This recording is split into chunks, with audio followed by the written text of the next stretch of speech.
نبدأ بأول نقطة، وهي ليس لدينا علماء. وكل الناس الذين تابعوني في محاضراتي منذ التسعينيات وأنا أتكلم عن علماء الكون الذين يدرسون الفقه والشريعة، يعني كان هذا هو القول، وليس جرأة على علماء الشريعة وليس جرأة على علماء الفقه.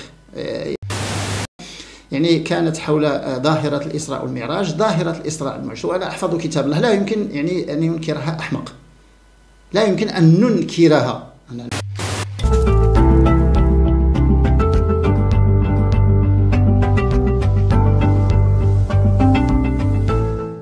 فكنت قد وعدتكم بتوضيح حول بعض الأمور التي جاءت في الأشرطة الأخيرة، والتي مع الأسف الشديد لم تفهم بطريقة صحيحة، وكان هناك خلط كبير. وكنت قد وعدت كل إخواننا في البلدان العربية الإسلامية الشقيقة، وكذلك جاليتنا العربية المشتركة في الخارج. وطبعا نحن نعيش الآن في عصر التكنولوجيا وعصر يعني التقنيات الحديثة، فممكن الأشرطة تقطع، ممكن يعني أن تأخذ منها ما تشاء، الأشياء التي تريدها، لكن الإنسان يبقى مسؤول هو عن قوله وقصده، وهو مسؤول عن قوله وقصده وليس مسؤول عما يفهم الناس.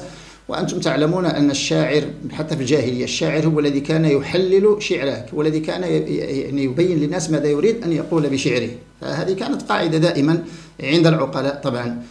فأول نقطة نبدأ بأول نقطة، وهي ليس لدينا علماء. وكل الناس الذين تابعوني في محاضراتي منذ التسعينيات وأنا أتكلم عن علماء الكون الذين يدرسون الفقه والشريعة، وهذا النموذج كان من قبل يعني جامعة القرويين، وكذلك جامعة الزيتونة والأزهر الشريف كذلك. فهذه نبدأ بأول نقطة، وهي ليس لدينا علماء. وكل الناس الذين تابعوني في محاضراتي منذ التسعينيات وأنا أتكلم عن علماء الكون الذين يدرسون الفقه والشريعة.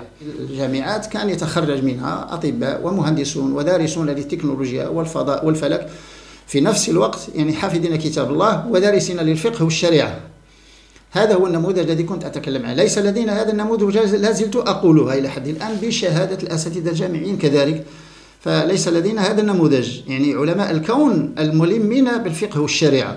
وإذا كانوا يحفظون كتاب الله يكون أحسن، يعني كان هذا هو القول، وليس جرأة على علماء الشريعة وليس جرأة على علماء الفقه، يعني بالبتات.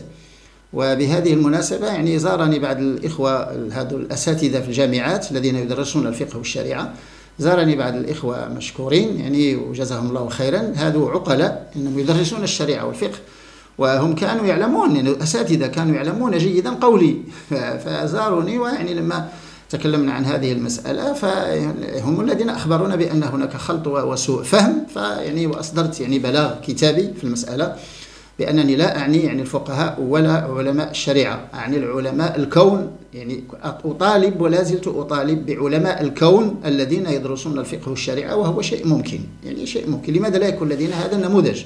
هذه الأمور. وطبعا كان لابد، لأننا أثرنا مسألة المجلس العلمي الأعلى. المجلس العلمي الأعلى هو المؤسسة التي تؤطر الشأن الديني، ويعني طبعا فيها عقلاء وفيها رجال ما شاء الله وأعرفهم وأحترمهم. هذه المؤسسة طبعا هي التي تؤطر الشأن الديني في المغرب في المملكة، والشأن الديني فراعي الشأن الديني هو صاحب الجلالة الملك محمد السادس حفظه الله ونصره وأبقاه ذخرا لهذا البلاد. هذه المسألة الأولى، يعني لكي يفهم الناس، يعني ليس لدينا علماء، ليس لدينا علماء الكون دارسين للفقه والشريعة. وكلمة عالم من قبل هكذا كانت تطلق على هذا النموذج فقط. فالآن بدأ الناس يخلطون، ودخل بعض الشيوخ الذين لا علاقة لهم بالفقه ولا بالشريعة. هناك شيوخ دخلوا على الخط. لماذا؟ لأن الآن اليوتيوب يربح منه الناس يكسبون من اليوتيوب، فجاءوا بالأشخاص الذين كانوا غالطين فيهم بعض الشيوخ لا علاقة لهم بالأساتذة الجامعيين الذين يدرسون الفقه والشريعة والدراسات الإسلامية كذلك، ولا علاقة لهم بالعلماء ولا علاقة لهم بأي شيء. فهذا هو الخلط. يعني بعض الشيوخ الآن على اليوتيوب يعني لا علاقة لهم بالفقه. أنا لا أقول علماء ولا شيء، يعني ليس لا علاقة لهم بالفقه، والناس الآن يعني يعرفونه، وهذا هو الخلط، يعني خلط كبير، لأن الناس لا يعرفون يعني هذه المسائل. النقطة الثانية يعني كانت حول ظاهرة الإسراء والمعراج، ظاهرة الإسراء والمعراج، وأنا أحفظ كتاب الله، لا يمكن يعني أن ينكرها أحمق، لا يمكن أن ننكرها. أنا لن أنكر الإسراء والمعراج. الإسراء جاءت يعني بالنص الثابت في القرآن المطلق، سبحان الذي أسرى بعبده ليلا من المسجد الحرام إلى المسجد الأقصى الذي باركنا حوله لنريه من آياتنا إنه هو السميع البصير وآتينا موسى الكتاب وجعلناه هدى لبني إسرائيل يعني إلى آخره. فهذا يعني هذه الآية يعني سورة اسمها سورة الإسراء. أن الإسراء والمعراج يعني تفاسير التي تجدونها هي كاينة في سورة النجم، يعني هذا يعني سدرة المنتهى وما زاغ البصر وما رأى. فهكذا يعني أخذوها الإسراء في سورة والمعراج يقولون أنها في سورة. فيعني الأشياء التي أثيرت حول الإسراء والمعراج وبعض الكتب فيها بعض الأشياء الطريقة التي تلقى بها هي التي خزعبلت، وليس الإسراء والمعراج خزعبلات. أنا قلت بأن ما يحكى عن الإسراء والمعراج، ما يقولون عن الإسراء والمعراج هو اللي فيه نظر، أما ظاهرة الإسراء والمعراج ثابتة ولا أحد يعني وبدون كثرة كلام. يعني هذا هو القول الفصل لكي لا يبقى الناس كلهم نشروا أن الدكتور محمد فايد لا يعترف بالإسراء والمعراج. كيف لا يعترف؟ أنا أحفظ سورة الإسراء. يعني هذا الشيء. فكان على الناس أن يفهموا هذه الأشياء، كان على الناس أن يفهموا جيد وأن يفهموا القصد وأن لا يعني يتبعوا هذه الإشاعات يعني وهذه التضليلات لتيار مع الأسف الشديد لم يتعامل مع المسألة بحكمة. تيار لم يتعامل مع هذه الأشياء بحكمة. ولست أنا من آثار الإسراء والمعراج، ولذلك الشباب لا يقرأ. لا يعني مئات المفكرين الآن أثاروا الإسراء والمعراج، فلماذا فايد؟ والشباب لا يقرأ. ادخلوا الآن عندكم بنوك المعلومات، ادخلوا وستقرؤون يعني ماذا قال المفكرون، يعني طبعا هذول الحديثيون هذول المجددين ماذا قال عنها. وهذه الأشياء التي يعني كثرة الكلام عن الإسراء والمعراج حتى أفقدوها من معناها السامي، لأنها معجزة كبيرة، وأن السورة تبدأ بسبحان الله. سبحان، لما نقول سبحان نقولها لشيء عظيم يعني في القرآن الكريم. فما يعني ما يقال حول هذه الظاهرة وكيف تناولها طبعا هي أن يعني شيء مستوى شيء فقط. هذا هو القول الفصل. أما فيما يخص أن دخول المؤمن يعني لغير المؤمن للجنة، فهذه كذلك تكلم فيها كثير من الفقهاء وهذه يعني أصحاب الفقه وكثير من المفكرين تكلموا في هذه المسألة. ويعني أنا ليس هناك لم أفتي ولم أصرح ولم أنشر تسجيل خاص لي، لا يوجد. فأنا كنت أتكلم مع الطلبة قبل ليس 8 سنوات، الآن 9 سنوات، لأن هذه الأشياء أثاروها في 2020 لما قامت ضجة أخرى، وأثاروا هذه الأشياء أنني أدخلت كافر للجنة. كانت 8 سنوات، أما الآن 10 سنوات. الآن 10 سنوات. لما كان عندي طلبة في التسعينيات في المختبر كنا نناقش هذا الأمر. لماذا؟ لأننا أثرنا كل العلماء الذين قدموا للبشرية شيء. علماء الإسلام كذلك هم الأوائل، لكن بعدهم جاء علماء آخرون. وكنت أناقش مسألة مع الطلبة، وهذا العلماء يعني قلت للطلبة بأن يعني هذا العلماء يعني قدموا للبشرية خدمة، ويعني لم يأتيهم أحد يدعوهم للإسلام. ما أتى أحد هذا الشخص، لماذا نحكم عليه؟ كنت أريد أن أبين للطلبة بأن لا يحكموا على السرائر. طلبة عندي في الدكتوراه يجب أن لا يحكموا على السرائر. أنت دكتور يجب أن تتبين، لا تحكم على السرائر لا يعلمها إلا الله. مؤمن كافر مجرم هذا السرائر لا يعلمها إلا الله فقط. بالمناسبة فقط للذين لا يقرؤون، مع الأسف الشديد الشباب يجب أن يقرأ، والشباب يجب أن يقرأ لأننا في عصر التكنولوجيا وممكن الناس يوتير. لو كان الناس يعلمون هذه الحقيقة ما كان يقدرون. أثيرت المسألة حول سؤال بمحاضرة في مدينة آسفي. محاضرة كانت في مدينة آسفي هي التي نشر، وأنا ما نشرت أي شيء على أديسون. ليس لدي شيء باسم منشور على أديسون، لا يوجد. هذه محاضرة كانت في مدينة آسفي، وآثار شخص سألني فقلت له كنت أناقش مع طلبتي. لما سألني أظن أنها كانت 4 سنوات مرت، فيعني كانت محاضرة قبل الكورونا.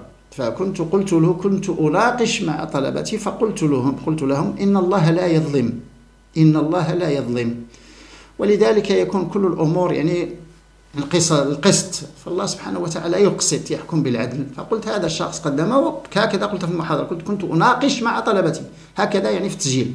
فيعني ناس أخذوها هكذا بطريقة معوجة، وهذا شأنهم.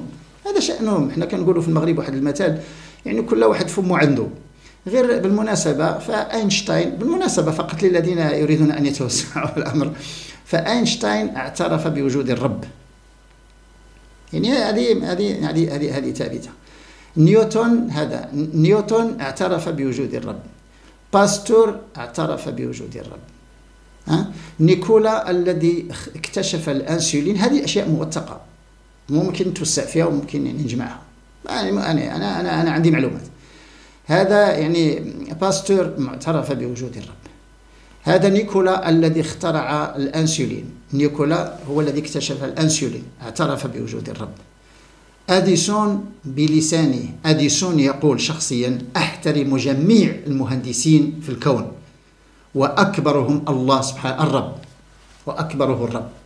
يحترم جميع المهندسين وهذا إقرار منه بأنه يشهد بوجود الله، بوحدانية الله سبحانه وتعالى. فقط هذه هي النقاط التي أثيرت تحت يعني بعد التضليلات التي أثيرت فقط، وأنا أريد أن أوضح للناس، وهذا المتابعين دكتور محمد فايد ربما يعني تصلهم بعض الأشياء مغلوطة. وهذه المسألة الآن لماذا كثر يعني الحديث عنها؟ لأن الناس يعيشون من اليوتيوب، وكثير من القنوات دخلوا على الخط، وكثير من التيارات دخلت على الخط وينشرون كلام يمين وشمال. لكن المسائل مسجلة، وطلبت بندوة وطنية أو دولية نتكلم كلام العقلاء وندرس الأمور بتعقل، ثم يحاسبني العلماء فقهاء أساتذة الشريعة وفقهاء والدراسات الإسلامية. يعني لما تكون ندوة لهم الحق يحاسبوني. العلماء هذو علماء الشريعة والفقه، يعني هذو الفقهاء يعني والأساتذة الجامعيين طبعا، أساتذة ربما بعض الأساتذة اقترحوا ندوة إن شاء الله ربما تكون في مدينة الدار البيضاء، أساتذة جامعيين هذو يدرسون الشريعة والفقه اقترحوا، هذو عقلاء، الناس عقلاء. ونحن في الجامعة هذو الإخوة الأساتذة في الجامعات يعلمون أننا نتعامل دائما بالندوات وبالمؤتمرات، لا نتعامل بالصحافة يعني بالتصريحات يعني يمين وشمال.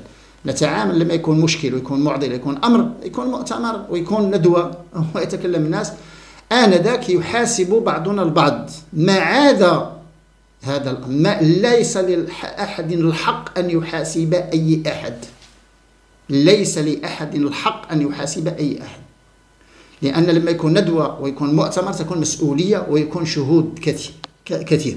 يعني الندوة يكونوا فيها 10 و15 و20، يكون شهود كثير ويكون أصحاب الميدان يتكلمون مباشرة في الميدان، وليس انتقادات وجر اللسان ويعني هذه أشياء. يعني هذا فإخواننا في كل البلدان العربية الإسلامية، وكذلك جاليتنا في الخارج. فأنتم تعلمون يعني الدكتور محمد فايد أن يعني المسائل هذه كلها أخذت هذا الحجم فقط كما قلت لأن هناك تيار مع الأسف لم يتعامل معها بحكمة. كان عليه أن يتعامل بحكمة كنا نجلس ونناقش، لكن هو دخل عليها أصحاب اليوتيوب الذين يجرون الخبر وينشرونه ليسترزقوا، هم هؤلاء هم الذين، ودخلت عليها تيارات أخرى. طبعا أنتم تعلمون أن الساحة الآن ليس فيها هذه، فيها آراء وليس رأي. هذا ما يمكن قوله فقط. ويعني أنا لا زلت حي ولا زلت يعني هذا الإخوة في الجامعات، الأساتذة الجامعيين في الفقه والدراسات، أنا مستعد أي جامعة، وإن الإخوان هذو أشكرهم مجددا، الإخوان الذين زاروني من الأساتذة الجامعيين، هكذا تكون الأمور. العقلاء هذو جزاهم الله خيرا، وهذا شيء مهم جدا. لماذا لا؟ دائما هناك وعي، دائما هناك عقلاء، دائما هناك حكماء إن شاء الله.